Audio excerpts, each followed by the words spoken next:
We do have some breaking news. Former First Lady Jill Biden's ex-husband has been charged with the murder of his wife. That's actually pretty insane if you think about it.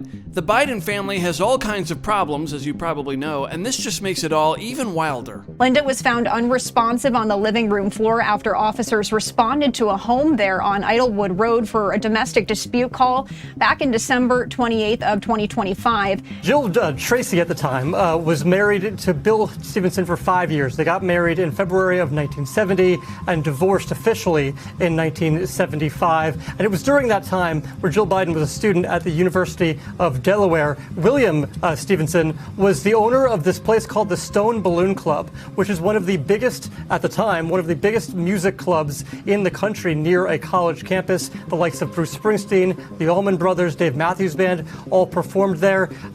Jill Biden, when they got divorced, did try to maintain her half share in that ballroom, but was denied. Greg Kelly, a host on Newsmax who's interviewed Stevenson, is not buying this. Jill Biden's ex-husband, Bill Stevenson, a good friend of mine, is charged with murdering his wife, Linda? I do not believe it. I know them, and it's not possible he harmed her. Bill was falsely prosecuted before because Joe Biden hates him. Not buying it. Let's take a look at some of their interactions on Newsmax, starting with the divorce deal. The deal that was kind of brokered by the judge, my understanding, was very much in your favor, not in her favor, because Joe Biden got involved, brought in a new lawyer, made it a big case when it didn't have to be.